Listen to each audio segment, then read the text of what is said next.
Good morning to all. Next topic आज आपके हम लेके आए हैं इंसोलेशन एंड टेम्परेचर के से रिलेटेड। अब यहाँ बात करेंगे कि what is the difference between insolation and temperature. Very important question है आपका board exam point of view से, final exam point of view से, और जो कम्पिटिटिव एग्ज़ाम है उससे भी रिलेटेड इसमें क्वेश्चंस पूछ लिया जाता है। तो जब हम पहले मैंने आपको चैप्टर में बताया था कि इंसोलेशन क्या है, अब उसके लिए आप डिटेल वीडियो जो लास्ट है उसको आप देखें। तो इंसोलेशन क्या है, जो देखो सन से हमारे रेडिएशंस बीम्स निकली हैं, जो एनर्जी आ रही है वो रेडिएशन है, और जो अर्थ रिसीव कर रही है वो इंसोलेशन है। अर्थ के ऊपर जितना आ रहा है वो इंसोलेशन है। क्लियर। रेडिएशन तो ऑल ओवर यूनिवर्स में फैल रहा है, जो अर्थ को मिल रहा है वो क्या है, इंसोलेशन है। ठीक है। अब साथ में हम यहाँ टेम्परेचर में डिफरेंस लेके आए हैं। तो टेम्परेचर क्या है, देखो इंसोलेशन अर्थ के ऊपर आया, ठीक है, और अर्थ के ऊपर आकर उसने क्या किया, यहाँ हीट प्रोवाइड की। मैंने बता के चला था कि हमारे पास एनर्जी का सबसे बड़ा सोर्स क्या है, सन है।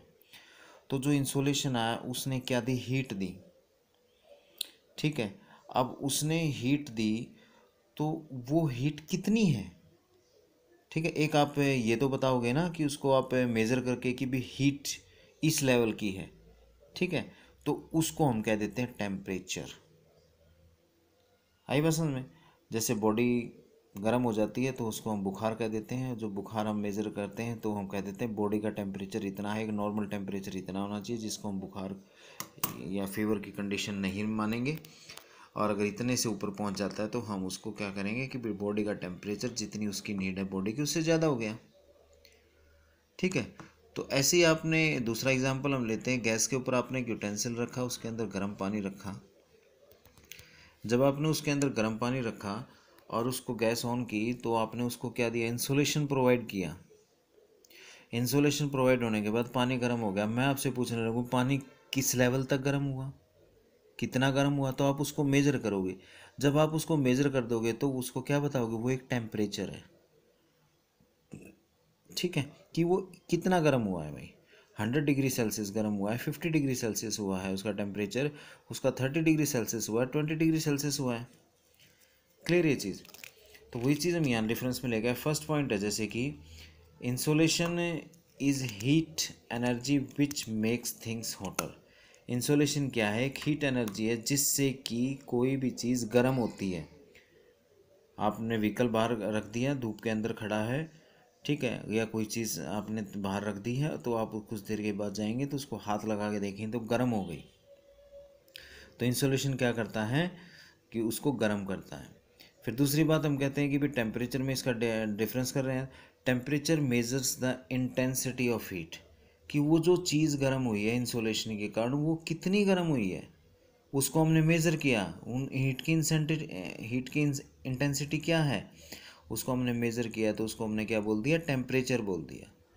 क्लियर। तो टेम्परेचर क्या हुआ, temperature measures the intensity of heat, कितनी हीट का लेवल है, उसकी इंटेंसिटी कितनी है उसको मेज़र करते हैं तो उसको हम टेम्परेचर कह देते हैं। सेकंड पॉइंट है कि भाई इंसोलेशन को हमें इज़ मेजर्ड इन कैलोरीज। जैसे स्टार्टिंग में बताया था, लास्ट वीडियो में आप वॉच कर सकते हैं उसको, कि जो इंसोलेशन हम उसको कैलोरीज में हम उसको क्या करते हैं, मेज़र करते हैं पर मिनट के हिसाब से, पर सेंटीमीटर स्क्वायर एरिया में कितनी इंसोलेशन आई, तो उसको हम कैलोरीज में मेज़र करते हैं, किसको, इंसोलेशन को। ऐसी temperature is measured in degrees. Temperature को हम डिग्री में मेज़र करते हैं। आपने देखा होगा कि भाई हम जैसे बॉडी का टेम्परेचर है, वाटर का टेम्परेचर है, या कोई चीज़ का टेम्परेचर बताते हैं तो हमेशा उसके साथ बोलते हैं 20 डिग्री सेल्सियस है, 10 डिग्री सेल्सियस है, 50 डिग्री सेल्सियस है।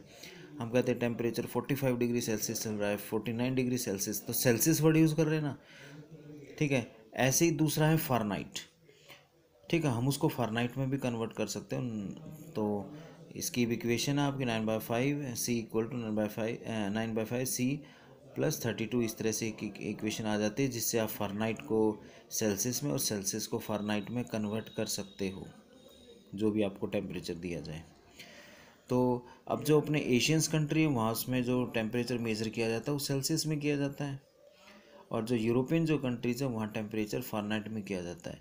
देखिए उसकी हीट की इंटेंसिटी में कोई फ़र्क नहीं आएगा। जो फर्स्ट पॉइंट में कहा, अगर हमने कहा कि एक 50 डिग्री सेल्सियस है, अगर हम उसको कन्वर्ट कर लेते हैं फ़ारेनहाइट में बोलते हैं, तो वो जो थिंग है, जो चीज़ है, वो जो जितनी गर्म हुई वो सेम ही है। यानी कि इसमें कोई डिफरेंस नहीं आएगा कि वो सेल्सियस में ज़्यादा होगी या फ़ारेनहाइट में कम होगी या फ़ारेनहाइट में ज़्यादा होगी, नहीं, वो चीज़ तो उतनी ही गर्म है। लेकिन उसको जो हमने बोला कि भाई ये इतने सेल्सियस है, जब उसको फ़ारेनहाइट में बोलेंगे तो अलग आएगा। अब इस तरह से हम सेल्सियस का बोल देते हैं। देखो सेल्सियस में 0 डिग्री पे हम कहते हैं कि भाई आइस में कन्वर्ट हो जाता है और 100 डिग्री के अंदर पानी उबलने लग जाता है। क्लियर?